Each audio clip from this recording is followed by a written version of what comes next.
नमो अरिहन्ताणं नमो सिद्धाणं नमो आयर्याणं नमो उवज्झायाणं नमो लोये सव्यसाहूणं।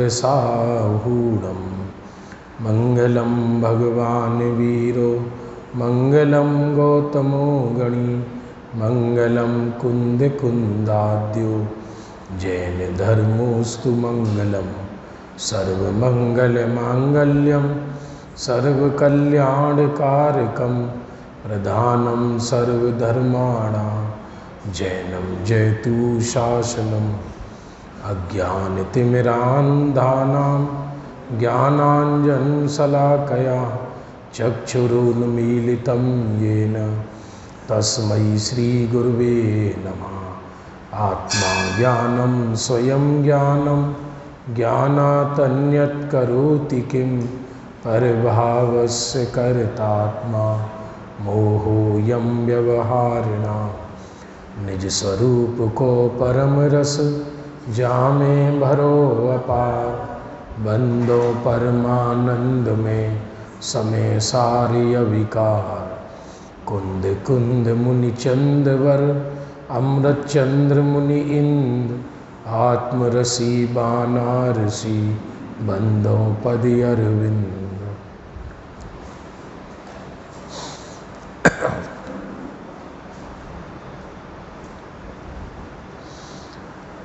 मोक्ष द्वार चल रहा है अपना स्वाध्याय में, जिसमें पहले दो छंद थे 28 और 29।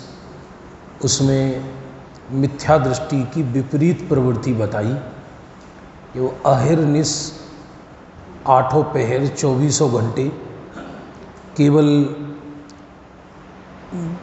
परिग्रह को एकत्रित करने में रहता है, क्योंकि जिसमें सुख बुद्धि है उसी का जीव संग्रह करता है, और यदि सुख बुद्धि ना हो परद्रव्य में तो संग्रह क्यों करेगा। प्रवचन सार में आता है ऐसा कि यदि कान में दर्द ना हो तो बकरी का मूत्र कान में क्यों डलवाएगा। ये आयुर्वेद में बकरी का जो मूत्र है वो कान दर्द के लिए औषधि बताइए। प्रवचन सार में है ये एग्जाम्पल। यदि कान में दर्द ना हो तो बकरी का मूत्र कान में कोई क्यों डालेगा, क्यों डलवाएगा। तो जब परिग्रह में यदि सुख बुद्धि ना हो तो फिर परिग्रह को एकत्रित क्यों करेगा। परिग्रह सुख तो न अज्ञानी को देता न ज्ञानी को देता। सुख दुख का एहसास भी उस जीव को स्वयं से होता है, उसकी मिथ्या बुद्धि के कारण, मोह के कारण एहसास होता है उसको। इसलिए पहाड़ की भूमि को सोना मानता है, मिट्टी को। क्रोध लिए बैठा है, तीनों काल अखंड धारा बह रही है, उसमें कहता है ये मेरा दिन है, ये मेरी रात्रि है। खेय का खजाना जोड़ता है, मिट्टी का खजाना, उसे घर कहता है, जहाँ बसे उसे अपना शहर कहता है। इस तरह अचेतन की संगति में ये जीव निरंतर झूठ की आदत पड़ गई है और सत्य से बहरा हो गया। सम्यक दृष्टि जीव इससे विपरीत है, जिसके अंदर ज्ञान कला उत्पन्न हो गई और आत्म राम से जिसका निरंतर परिचय है। अब उसी चीज को भी 31 नंबर छंद में आगे बढ़ाती है। देखो, यदि ऊपर विषय नहीं दिया तो समझना पहला वाला ही विषय चल रहा है। समझ में आया। जैसे 28 29 में 28 में विषय दिया, 29 में नहीं दिया, तो 28 वाला ही विषय है। अब ऐसी 30वें छंद में विषय दिया है ऊपर, सम्यक दृष्टि जीवों का विचार, और 31 में नहीं दिया और 32 में नहीं दिया। इसका मतलब ये सम्यक दृष्टि का विचार चल रहा है। पहले मिथ्या दृष्टि का विचार बताया और अब सम्यक दृष्टि का विचार बताते हैं। जिनके धर्म ध्यान पावक प्रगट संशय मोह विभ्रम बिरख तीन, जिनकी चितौनी आगे उदय स्वान भूसी, लागे न करम रज, जिनकी सुमझ की तरंग अंग, आगम में निपुण अध्यात्म में कड़े, तेई पर मारती पुनीत नर, राम रस गाढ़ कर यह पाठ पढ़े हैं, राम रस गाढ़ कर यह पाठ पढ़े हैं। बहुत ही प्यारे छंद है। जिनके धर्म ध्यान पावक प्रगट भयो, धर्म ध्यान को और शुक्ल ध्यान को ग्रंथों में अग्नि की उपमा दी है। अग्नि की, जब जीव शुक्ल ध्यान की श्रेणी चढ़ता है, देखो शुक्ल लेस्या और शुक्ल ध्यान दोनों जुदा जुदा हैं। शुक्ल लेस्या कारण पाकर मिथ्या दृष्टि को भी हो जाती है, और शुक्ल ध्यान नियम से मुनिराज को ही होता है, जिसमें कर्म रूपी वृक्ष जलकर नष्ट हो जाती है। तो जिनके धर्म ध्यान रूपी अग्नि प्रकट हो गई, धर्म क्रिया और धर्म ध्यान दोनों में अंतर है। धर्म क्रिया तो मिथ्या दृष्टि के भी हो सकती है, धर्म क्रिया, क्रिया तो देखा देखी भी हो सकती है। दुर्जन भी सज्जनता की बातें कर सकता है। तो धर्म ध्यान जिनके प्रकट हुआ है, धर्म ध्यान तो चौथे गुण स्थान से ही प्रकट होता है। जो हमारी तुम्हारी क्रियाएं हैं, स्वाध्याय है, चिंतन है, मंथन है, ये मंद आर्द्र रौद्र ही कहलाता है। चरणानुयोग की शैली में भले ही इसको आप धर्म कहो, शुभ ध्यान कहो, व्यवहार ध्यान कहो, पर परमार्थतः बिना निश्चय के व्यवहार ध्यान व्यवहार कैसे हो सकता है?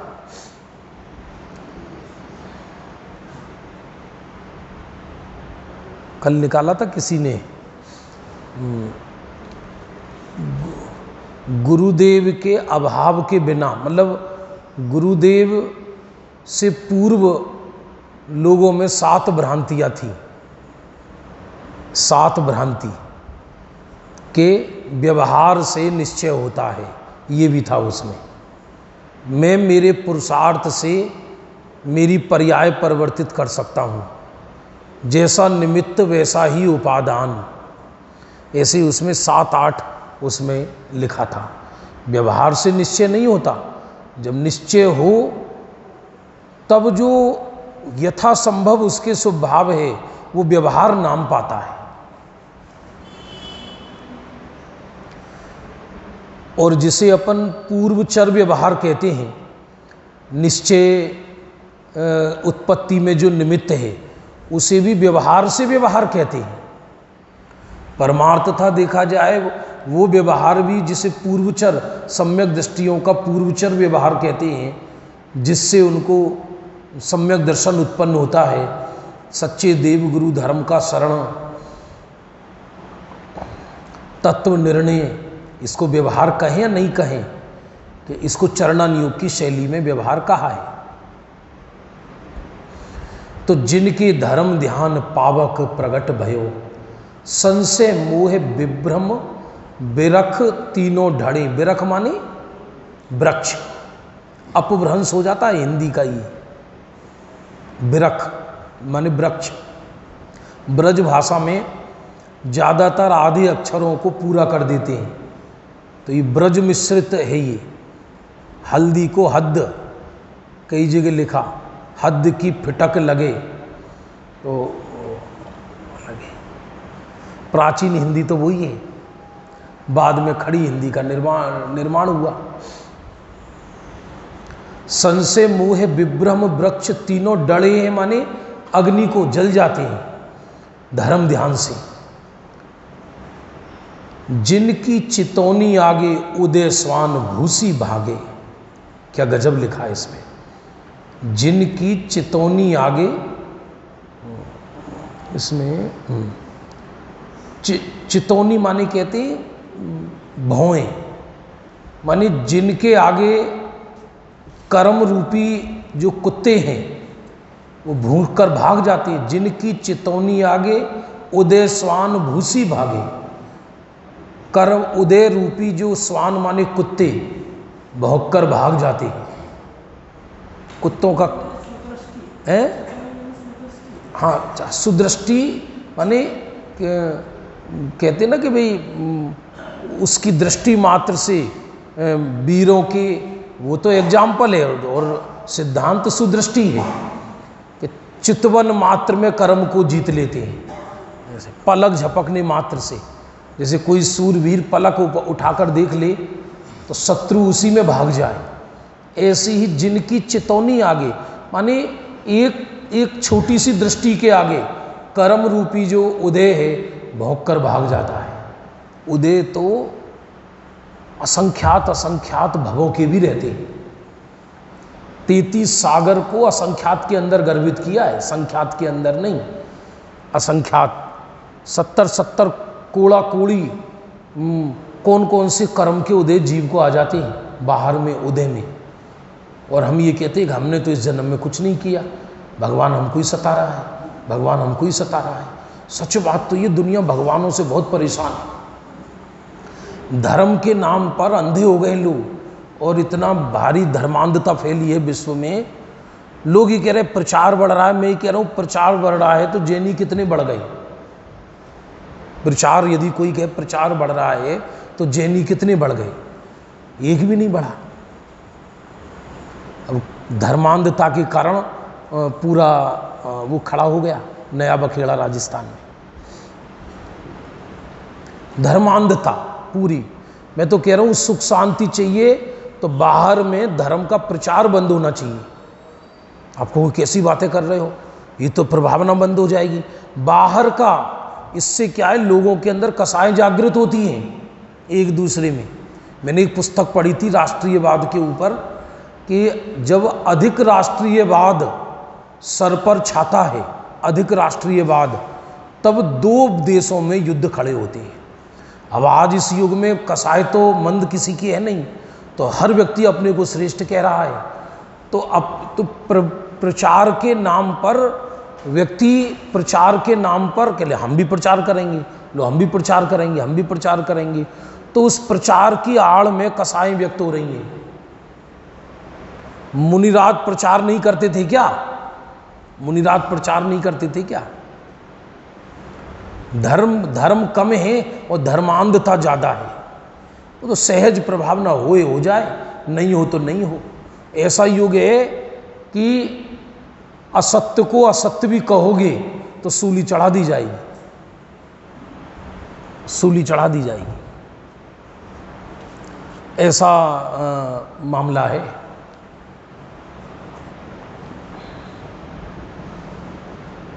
लेकिन जिनके धर्म ध्यान प्रकट हो गया उनके संशय विभ्रम मोह तीनों जल जाते हैं।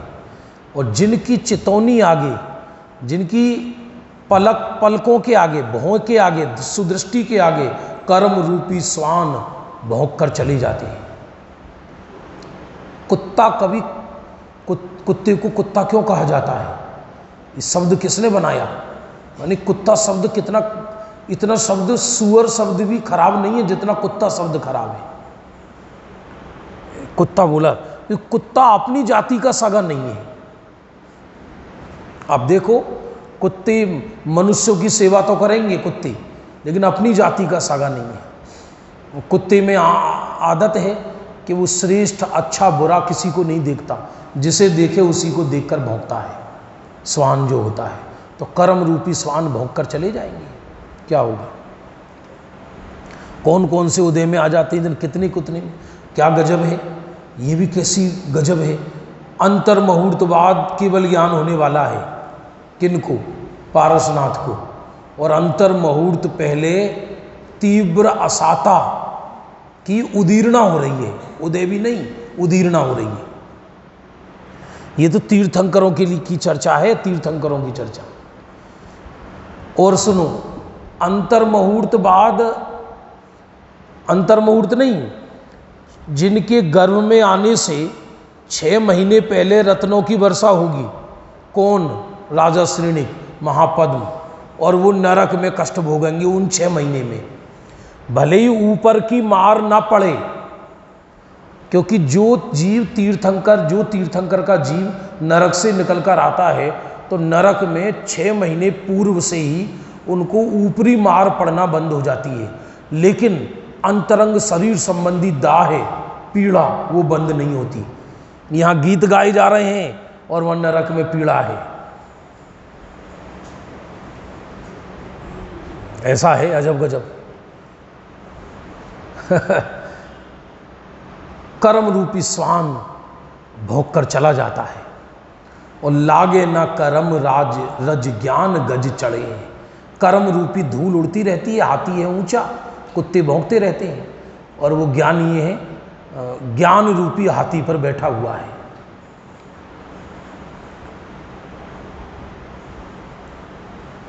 और यदि हाथी भी कुत्ते को देखकर चिंगाड़े तो हाथी ना कहलाए, वो भी कुत्ता कहलाए। एक बड़े घर की राजकुमारी छज्जे पे खड़ी है और नीचे एक मेहतरानी, समझ रहे ना आप, वो गालियां दे रही है उसको, कूड़ा डाल देती है और बुरी बुरी गालियां दे रही है। अब ये राजकुमारी भी गाली दे तो इनमें कौन मेहतरानी है और कौन रानी है? ये दोनों ही मेहतरानी है। वो उसको गाली दे तो हाथी में बहुत बल है, हाथी चाहे तो कुत्ते को उठाकर पटक दे, वहीं सांस भी न ले दोबारा वो, लेकिन वो अपने कीड़ा में मस्त रहता है। ये समयसार नाटक जीवन जीने की कला है, इसके सिवा कोई दूसरा उपाय है नहीं। उदय को तो ज्ञानी अज्ञानी, क्योंकि उदय तो परद्रव्य का परिणाम है, उसको कोई हटा नहीं सकता। अघातिया कर्म संबंधी उदय को केवली भी इधर से उधर नहीं कर सकती। केवली नहीं कर सकते कि हाँ, केवली मनुष्य नाम गति कर्म को थोड़ा कम कर ले। सीमंदर प्रभु एक कोटि पूर्व से पहले मूक चले जाएं, संभव है क्या? संभव नहीं है। अरे जिनकी सुमझ की तरंग अंग आगम में निपुण अध्यात्म में कड़ी हैं। क्या कहती है? जिनकी समुझ की तरंग अंग आगम में, क्या कहते हैं कि जिनके समझ माने विचारों में, ज्ञान में आगम की तरंग उठती है। आगम की तरंग, आगम ही जिनके, मुनिराज को आगम जेठा कहा, जो आगम में ज्येष्ठ है, आगम में श्रेष्ठ है। और इस काल में तो आगम से बड़ा कोई सत्संग नहीं है, जिनवाणी से बड़ा कोई सत्संग नहीं है। ये पक्का समझना। क्यों? देखो, मैं किसी की बात नहीं कह रहा, आप जिसको भी गुरु बनाओगे वहीं कहीं ना कहीं आप जितनी अधिक निकट जाओगे आपको अश्रद्धा हुए बिना नहीं रहेगी, अश्रद्धा हुए बिना। अभी कुछ दिन पहले मैंने थोड़ा थोड़ा लिखते रहते हैं, कभी कुछ विचार शेयर कर देते हैं, कुछ लिख देते हैं कि जिनको हम श्रद्धेय और पूज्य मानते हैं, इस काल में उनसे दूर लेकर रहकर ही लाभ ले लेना। सूर्य के निकट जितने जाओगे प्रकाश नहीं, अंधकार पाओगे। आप ये सूरज की, आप प्रकाश युक्त वस्तु के सामने जितने अधिक नजदीक जाओगे तुम्हें अंधेरा नजर आएगा उल्टा। तो इसलिए इस काल में ये आगम सर्वाधिक शरण है। इसका अर्थ ये नहीं है कि भाई कोई गुरु ही नहीं है या गुरु हो ही नहीं सकता। गुरु को कहाँ खोजोगे, क्या करोगे? विडंबनाओं से भरे, विडंबनाओं से। भगवती आराधना तक में आया ये वाली बात। इस काल में ज्ञानी पुरुषों के भी उदय की ऐसी विडंबनाएं पाई जाएंगी जिनको देखकर भोले अज्ञानी धर्म ध्यान से दूर हो जाएंगे। कहेंगे भैया ज्ञानियों की तो ऐसी दशा है, ज्ञानी तो ऐसे है। आगम से बड़ा इस काल में और कोई सत्संग नहीं है। जिनके पास जिनवाणी है, जिनवाणी का चिंतन मंथन है, बस उन्हें वो किसी की जरूरत है नहीं। किसी की उपेक्षा नहीं कर रहे हम। बात चल रही है कि कहाँ ढूंढने जाएं, किसको। जिनकी सुमझ की तरंग अंग आगम में, जिनके विचारों में आगम उछलता है और आगम में निपुण अध्यात्म में कड़े हैं, वो आगम में निपुण हैं और अध्यात्म रस में कड़े माने डूबे हैं, या अध्यात्म को जिन्होंने निकाला है। दो चीजें, आगम और अध्यात्म। आज सारा झगड़ा जितना भी है आगम अध्यात्म का है। यदि चर्चा आगम शैली से की जाती है तो व्यक्ति अध्यात्म समझता है उस समय, और यदि चर्चा अध्यात्म शैली से करी जाती है तो आगम के प्रश्न खड़े करता है। इसलिए द्वैत बना ही रहता है। अब राग द्वेष को पुद्गल की पर्याय कहा, समझना ध्यान पूर्वक। राग द्वेष को पुद्गल की पर्याय कहा अध्यात्म में। लेकिन अपने यहाँ एक ऐसा ग्रुप तैयार हुआ है देश में जो ये कहते हैं कि राग द्वेष तो ऐसा ही है जैसे पुद्गल के पत्थर, जैसे ये टेबल कुर्सी आदि है। उनके शिविर लगते हैं अपने अपने अलग से। अरे वो प्रयोजन परक कथन है। चेतन की पर्याय जड़ कैसे हो सकती है? इसलिए आगम को समझे बिना अध्यात्म की स्थापना अपने माथे में करता है तो उससे ज्यादा भटका हुआ प्राणी और कोई जगत में नहीं है। और बिना अध्यात्म के केवल आगम का ही अवगाहन करता है तो आगम उसके जीवन में फल प्रदान नहीं करेगा, केवल कर्मों की प्रकृतियां गिनता रहेगा, केवल यही कहता रहेगा राग मेरी अशुद्ध पर्याय, राग मेरी अशुद्ध पर्याय। सुख का प्रयोजन सिद्ध नहीं होगा। इसलिए टोडरमल जी ने रहस्यपूर्ण चिट्ठी में एक बात लिखी बहुत गजब की। इस काल में अध्यात्म रस के रसिया जीव बहुत कम है। स्टार्टिंग में लिखा है रहस्यपूर्ण चिट्ठी में, अध्यात्म रस के रसिया जीव बहुत कम है। ये वाली बात कब लिख रहे हैं? वो 250 वर्ष पूर्व। पर उतने ही समझ लो जितनों के उन्होंने नाम लिए हैं। भाई गंगाधर जी, श्रीपाल दास जी, जोगी दास जी, ये जो 2-4 लोगों के नाम लिए, कोई था ही नहीं, लुप्त ही था, लुप्त था अध्यात्म पूरा। पुस्तकें ही नहीं थी, ग्रंथ ही नहीं थे, समय सार नहीं था उस समय ये प्रकाशित रूप में। जिस समय टोडरमल जी हुए केवल उन पर हस्तलिखित कॉपी थी, उसी को पढ़ा उन्होंने। अष्टपाहुड़ ग्रंथ भी पूर्ण प्राप्त नहीं था, इसलिए जगह जगह उन्होंने लिखा 60 पाहुड़ में ऐसा लिखा है, 60 पाहुड़ में जो ऐसा लिखा है। 2 पाहुड़ बाद में पाई गई। और धबला ग्रंथ तो आया ही नहीं था, वहीं रखा हुआ था, धबला का प्रकाशन ही नहीं हुआ था। धबला का प्रकाशन तो बहुत पहले, बहुत बाद में हुआ विदिशा से। इसलिए वो निपुण आराधक होते हैं कि जो आगम को स्थापित करते हुए अध्यात्म का प्रयोजन सिद्ध करते हैं अध्यात्म से। हाँ, आगम पढ़ने वाला सज्जन तो कहलाएगा, लेकिन उसका मिथ्यात्व नाश का प्रयोजन कभी सिद्ध नहीं होगा। आगम आगम अब कहते, आगम कहता है आत्मा में अनंत गुण है, आत्मा में अनंत गुण है।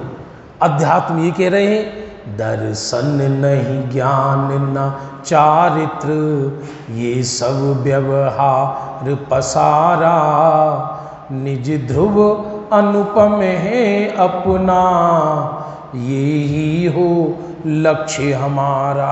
आत्मा में गुण भेद नहीं है, ये कह रहे हैं। अलिंग ग्रहण के बोल पढ़ो आप। गुरुदेव श्री के जीवन के अध्यात्म का सबसे सूक्ष्म व्याख्यान है गुरुदेव श्री के। माने कोई कहे कि गुरुदेव श्री का सबसे सूक्ष्मतम प्रज्ञा कहाँ व्यक्त हुई है, कि अलिंग ग्रहण के बोलों में। आत्मा गुणों को स्पर्श नहीं करता, हद हो गई। क्यों? क्योंकि गुण अनेक हैं और आत्मा एक है। गुणों पर दृष्टि करें तो अनेक पर दृष्टि जाती है। वो तो अनंत गुणों को पिए बैठा एक अभेद सम्राट है। इसलिए आगम और अध्यात्म ये दोनों बहुत समझने की चीज़ें। और सुनो, आपने वो पढ़ी होगी पंडित बनारसी दास जी की परमार्थ वचनिका। ये मोक्ष मार्ग प्रकाशक के पीछे है एक निमित्तोपादान चिट्ठी। निमित्तोपादान चिट्ठी हम हमेशा निमित्तोपादान दो द्रव्यों की दो पर्याय पे लगाते हैं, और बनारसी दास जी ने एक ही द्रव्य के दो गुणों की दो पर्याय पर निमित्तोपादान लगाया है अध्यात्म शैली में, और उसको वर्णन किया, उसका वर्णन किया ये द्रव्यार्थिक निमित्तोपादान है, ये शब्द दिया उसमें, द्रव्यार्थिक निमित्तोपादान। अध्यात्म और आगम में बहुत अंतर है। गुरुदेव श्री रात्रि में प्रवचन नहीं करते थे सोनगढ़ में, रात्रि में तो मंद प्रकाश में बस 10-20-50 लोग जो निकटवर्ती हैं वो बैठे रहते थे, बहनें नहीं रहती थी, लोग उनसे प्रश्न करते थे, वो चर्चा उत्तर देते थे जो ज्ञान गोष्ठी के नाम से संकलित है। उस समय गुरुदेव कहें अपने अंतरंग की मस्ती में रहते थे, बहुत वैराग्य रहता था उस समय उनको। ये भी नियम है, काल के हिसाब से ज्ञानियों को संध्या काल रात्रि में और प्रातः काल वैराग्य अधिक बढ़ता है, नियम है। तो ऐसे बैठे रहते थे, ये बताते हैं जानकार लोग, हमने नहीं देखा। किसी ने उनसे पूछा गुरुदेव श्री से, गुरुदेव श्री द्रव्य कोने कहे छे? एकदम फटाफट उत्तर नहीं दिया, काफ़ी देर बैठे रहे, फिर धीरे से हंस के बोले जिसमें से आनंद आता है उसे द्रव्य कहते हैं। अब ये परिभाषा आपको सिद्धांत प्रवेशिका में मिलेगी क्या? क्या बोले? जिसमें से आनंद आता है उसे द्रव्य कहते हैं। अरे गुरुदेव श्री गुणों के समूह ने द्रव्य करे कहते हैं, ये क्या है? तो तुम्हारे बस की नहीं है, तुम जाओ यहां से। ये बड़ा मुश्किल काम है अध्यात्म, इसलिए अध्यात्म पचता नहीं है। अपने यहां भी विद्वानों में परस्पर सब विसंगतियां देखी जाती हैं। उसका कारण यह है कि कोई शैली यदि अध्यात्म से कही जा रही है तो उसे वो आगम से ग्रहण करते हैं, और यदि कोई शैली आगम से कही जा रही है तो दूसरा उसे अध्यात्म से ग्रहण करता है, तो परस्पर विवाद बना ही रहता है। इसलिए वो जीव धन्य हैं जो आगम का और अध्यात्म का यथासंभव प्रसंग के अनुसार प्रयोग करते हैं, प्रसंग के अनुसार। ऐसा है अजब गजब मामला। अब पंच कल्याणकों को सम्यक्त में निमित्त कहा, पंच कल्याणकों को। और अभी हम ज्ञानानंद श्रावकाचार पढ़ रहे हैं रात्रि में, तो ज्ञानानंद श्रावकाचार में 10वीं प्रतिमाधारी, बल्कि 8वीं प्रतिमा है आरंभ त्याग, 9वीं है परिग्रह त्याग, 10वीं है अनुमति त्याग। तो 10वीं प्रतिमाधारी वो कहते हैं धर्म कार्य की भी अनुमति नहीं देता। आपको भी कैसी बातें कर रहे हो? अनुमति का अर्थ क्या है? किसी को ये नहीं कहता कि तुम मंदिर बनाओ, ये महोत्सव करो, ये फंक्शन करो, फलाना करो, ढिकाना करो, नहीं कहता। हाँ, हो रहे हो, यदि हो रहा है, श्रावक की बात कह रहा हूं मैं, यदि वो हो रहा है तो उसकी इच्छा होगी तो उसमें वो भी उसके वैराग्य पोषक कोई प्रोग्राम होगा तो उसमें कदाचित जाए, कदाचित जाए और कदाचित ना भी जाए। बोलो आप गजब हो गया। अब कैसी कमाल मुनिराज की, तो क्योंकि आरंभ का तो पहले ही त्याग हो गया। 8वीं आरंभ का मतलब है जिन क्रियाओं में हिंसा हो, जीवादि की उत्पत्ति हो, जीवादि का घात होता हो, उन क्रियाओं का त्याग, ना उन क्रियाओं को करेगा, न कराएगा, न 9 कोटि से उसमें सम्मिलित होएगा। आरंभ, परिग्रह, मात्र घर की 2-4 चीजें, धोती दुपट्टा आदि रख के समस्त परिग्रह का त्याग कर देगा और समस्त सावध्य अनुमति का त्याग करेगा। ये पढ़ना आप ध्यान, ज्ञानानंद श्रावकाचार में, ज्ञानानंद श्रावकाचार की बात कह रहा हूं मैं। अब लोकांतिक स्वर्ग के देव हैं 5वें स्वर्ग के, तो वो केवल तप कल्याणक में आते हैं, अन्य में नहीं आते, नहीं आता भाव उनको। अब उन्होंने ये नहीं पढ़ा क्या कि पंच कल्याणक सम्यक्त में निमित्त होते हैं? वहां प्रसंग दूसरा है और वहां प्रसंग दूसरा है। अपने पद वो जानते हैं, पंच कल्याणक को सम्यक्त में निमित्त कहा, लेकिन पंच कल्याणक जैसे तो हो, अकेले राग रंग और धूल ही उड़ रही हो तो वो थोड़ी पंच कल्याणक में निमित्त सम्यक्त में निमित्त होंगी। ऐसे आगम के एक एक वचन पकड़ के व्यक्ति लड़ाई झगड़ा करे तो समाधान कभी नहीं होगा। इसलिए आगम और अध्यात्म इन दोनों की संधि अवश्य होना चाहिए। ये जो आगम में से अध्यात्म निकालना नहीं जानते उनको कभी आत्म अनुभूति रूपी प्रयोजन कभी सिद्ध नहीं होगा, क्योंकि जैन शासन का मूल उपदेश तो अध्यात्म में है, कल्याणकारी उपदेश। देखो लिखा इसमें, आगम में निपुण अध्यात्म में कड़े हैं। आगम में निपुण होकर वो अध्यात्म रस में भीगे हैं, अध्यात्म रस के पारगामी होते हैं ऐसे जीव। और तेई परमारथी पुनीत नर आठों जाम, राम रस गाढ़ करे ये पाठ पढ़े हैं। वही परमार्थी जीव हैं।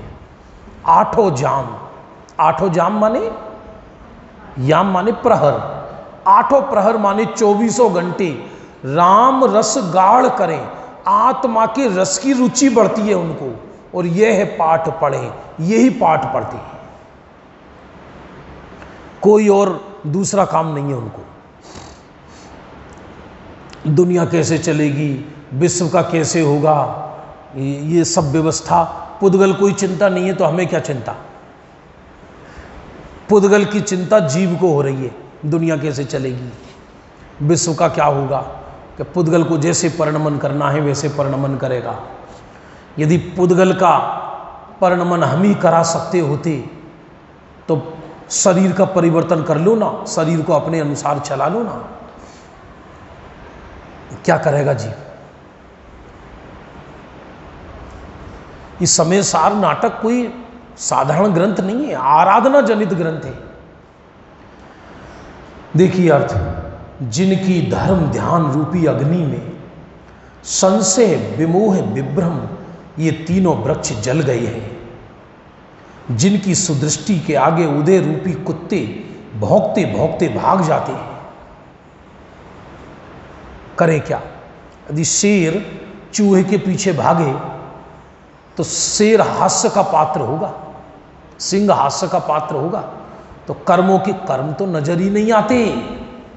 ये तो गुरुदेव श्री का प्रताप है। गुरुदेव श्री से पूर्व यही चर्चाएं चलती थी मंडलों में, मंडल ही नहीं थे, काय के मंडल, स्वाध्याय प्रवचन तो कोई चीज ही नहीं थी।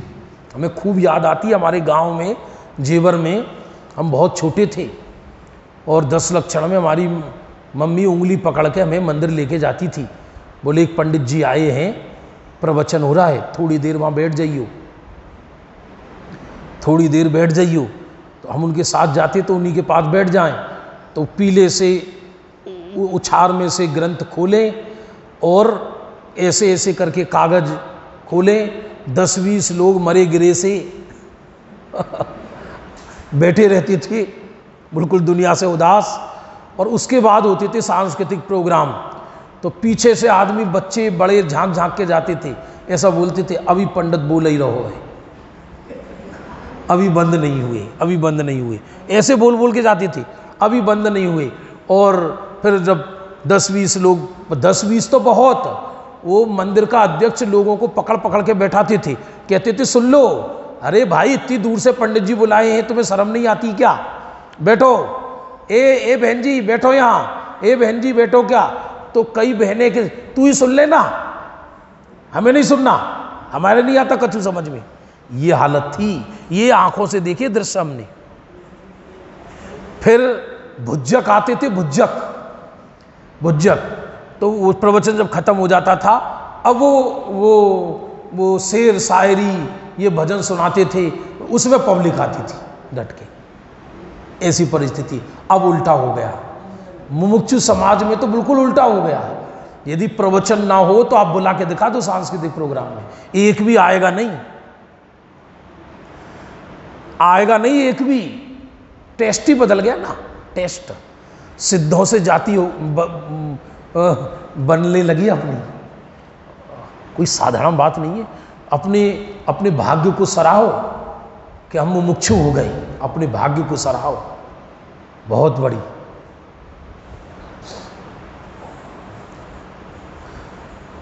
उदय रूपी कुत्ते भौंकते भाग जाते हैं, वे ज्ञान रूपी हाथी पर सवार है ज्ञानी, इससे कर्म रूपी धूल उन तक नहीं पहुंचती। उनके विचार में शास्त्र ज्ञान की तरंगें उठती हैं, जो सिद्धांत में प्रवीण हैं, जो आध्यात्मिक विद्या के पारगामी हैं, वे ही मोक्ष मार्गी हैं, वे ही पवित्र हैं, वे सदा आत्म अनुभव का रस दृढ़ करते हैं। आप जानते हो, टोडरमल जी ने मोक्ष मार्ग प्रकाशक में रहस्यपूर्ण चिट्ठी में लिखा, आत्म अनुभव का अभ्यास रखो जी। और पूरी रहस्यपूर्ण चिट्ठी में कहीं ये तक नहीं लिखा कि स्वाध्याय करो जी, ये तक नहीं लिखा। केवल एक जगह स्टार्टिंग में ये लिखा, इस काल में अध्यात्म रस के रसिया जीव बहुत थोड़े हैं, तुम्हारे चिदानंद घन के अनुभव से सहजानंद की वृद्धि चाहिए, आत्म अनुभव का अभ्यास रखो जी। और कोई केवल आत्म अनुभव का अभ्यास करो। ये टोडरमल जी ने बहुत करुणा करके ये बात लिखी है, बहुत करुणा करके। हम तो इसी युग को रो रहे हैं अभी कि वर्तमान में ऐसा हो रहा है। उनके समय तो कुछ ही नहीं था, सब सपाट था, कुछ था ही नहीं। थे, जयपुर में थे स्वाध्यायी लोग, आते थे उनके प्रवचन में, लेकिन ऐसी कोई आध्यात्मिक क्रांति नहीं थी जैसी अब है।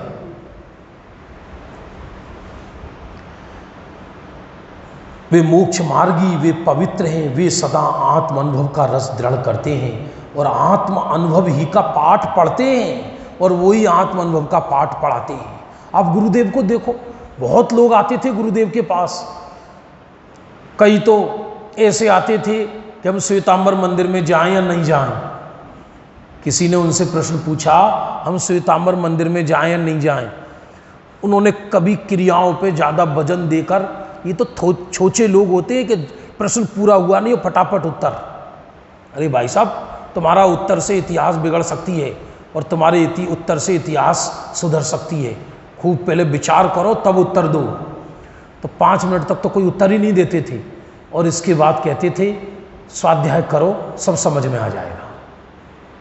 बोलो, ये नहीं कहा, ये नहीं कहा तत्काल के लई जीव तलवार से दे मारी। ये अरे ग्रीत मिथ्यात्व का पोषण हो गया, फलाना हो गया, ढिकाना हो गया, ये हो गया, वो हो गया। अरे तुम कौन से ग्रीत से निकल गए बाहर? उसको वो दूरदर्शिता से उत्तर देते थे, दूरदर्शिता से, कि कहीं ऐसा ना हो कि अभी इसकी योग्यता तो पक्की नहीं है स्वाध्याय में आदि आने की, और अभी मैं इनको हर चीज़ों से दूर कर दूं तो ये तो आना ही बंद कर देगा, तो इसके सुधार का मार्ग ही खत्म हो जाएगा। कभी क्रियाओं पे ज्यादा उत्तर नहीं दिया उन्होंने, दीपक जलाएं या नहीं जलाएं, कभी लोगों ने उनसे प्रश्न पूछा ही नहीं है, और पूछा भी तो मौन रह गए, उत्तर ऐसे दे देते थे। पागल छे, क्या है क्या है, जलाएं नहीं जलाएं, क्या उत्तर, क्या प्रश्न है ये, जलाएं नहीं जलाएं। इस चीज पे जोर ही नहीं दिया उन्होंने, जोर ही नहीं दिया, दिमाग ही नहीं लगाया। बोले कि सब अपने आप जो स्वाध्याय करेगा तब अपने आप समझ में आ जाएगा। इस पे जोर नहीं दिया, उस चीजों पे जोर दिया जिससे ज्ञान का प्रकाश हो, दृष्टि का प्रकाश हो, तत्व ज्ञान आगे बढ़े, धर्म आगे बढ़े। इस चीज पर जोर दिया गुरुदेव ने। आत्म अनुभव का पाठ पढ़ते हैं। जिनके धर्म ध्यान पावक प्रगट, संशय मोह विभ्रम बिरखती, जिनकी चितौनी आगे लागे न करम रज ज्ञान, जिनकी सुमझ की तरंग अंग, आगम में निपुण अध्यात्म में, तेई परमारथि पुनीत नरे, राम रस गाढ़ करे। अब आगे कहते हैं 32 नंबर छक, अलग से विषय नहीं दिया, ज्ञानी का चिंतन और आगे बढ़ता है। जिनकी चिहूटी चिमटासी गुन चुन, कुकथा के सुन वे को दो कान, जिनको सरल चित कोमल बचन, सोम दृष्टि लिए डुल, जिनकी सकति जगी अलख आराधव, परम समाधि साधवे को मन, ते पर मारथी पुनीत नर आठो जा, राम रस गाढ़ कर। देखो 31वें छंद में विचार बताया, और इसी 32वें छंद में उनकी वृत्ति कैसी होती है। जिनकी चिहूटी चिमटासी गुन चून वे को, जिनकी वृत्ति चिमटी होती, चिमटी छोटी, और पुराने जमाने में औरतें खरबूजे के बीज नुकाती हैं, खरबूजे होते हैं घर में, खरबूजे आते हैं, इनके बीज को रख लेते हैं और चिमटी से नुकाते हैं, और फिर घर में ढेरों एक किलो बीज इकट्ठे हो जाते हैं उसकी गिरी। ये उस जमाने का उदाहरण है। आप लोग करते हो नहीं करती हो? हमारी मम्मी तो अभी भी करती है, अभी भी 2-3 चिमटी मिल जाएंगी उनके पास, और मैं उन्हें कई बार समझा चुका कि तुम ये अब खाली पड़ी क्या करूं, हर भी स्वाध्याय करो, स्वाध्याय करो, कम से कम 250-250 ग्राम आधा किलो बीज निकालें बैठी बैठी चिमटी से, ऐसे करेंगी, ऐसे करेंगी, और इतनी तेज जैसे कोई मशीन चल रही हो एकदम।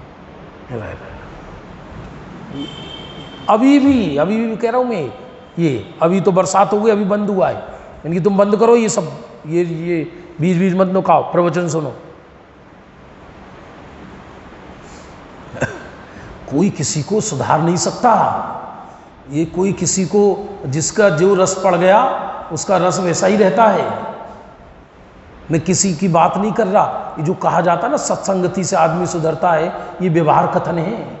सैकड़ों के ग्रंथों घरों में विद्वानों के देख लेना, उनकी पत्नियां जीवन भर जैसी पहले दिन थी वैसे लास्ट दिन तक वैसी की वैसी रहती हैं। कोई थोड़ा बहुत सुन के बोलना सीख जाएं, 2-4 शब्द बात अलग है, परिणति में कोई अंतर नहीं आता।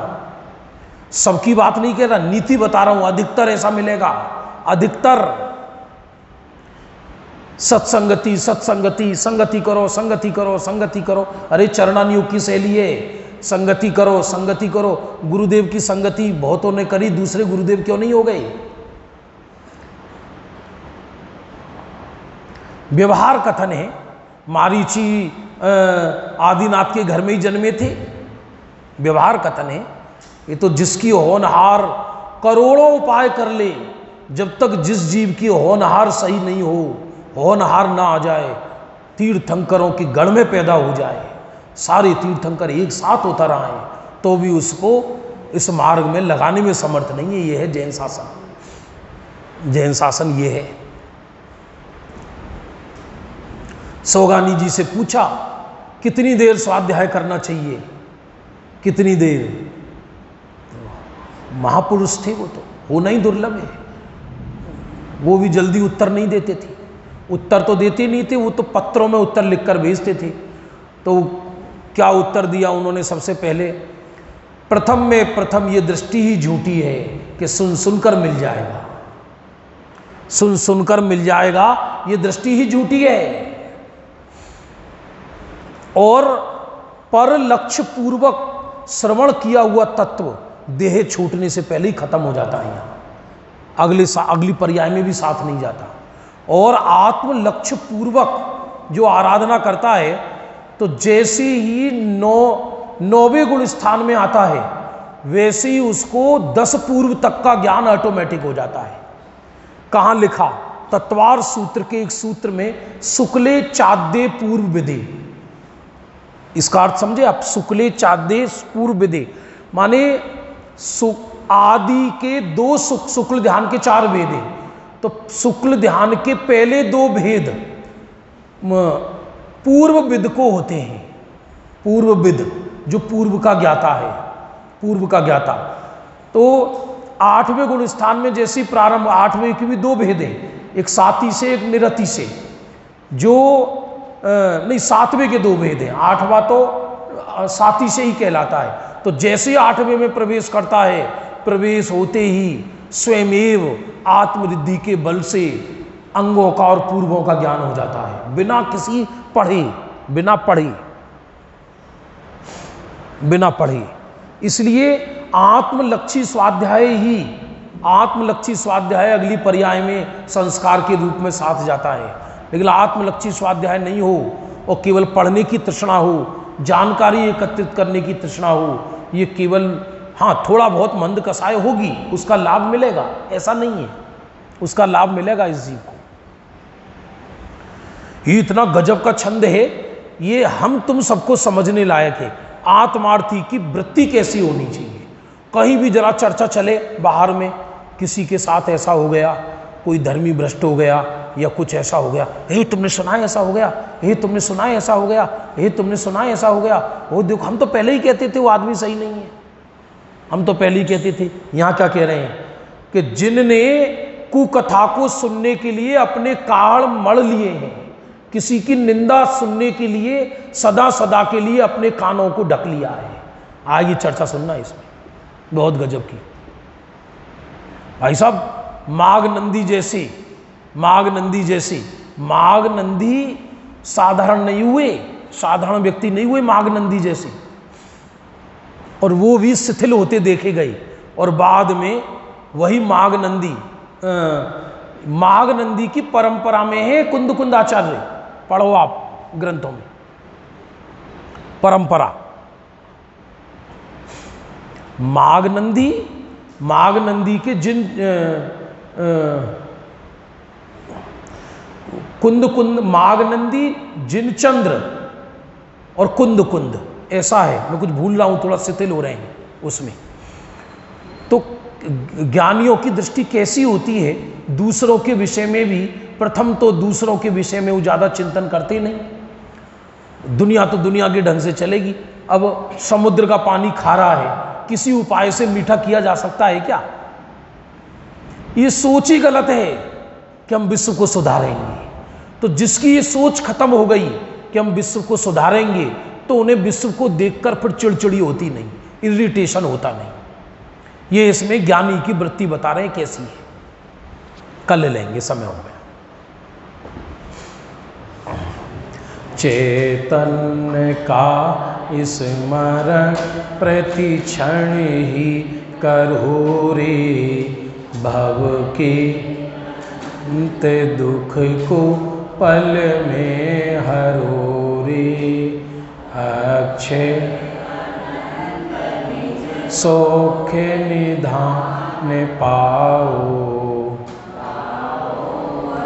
नित इसी के गीत गाओ।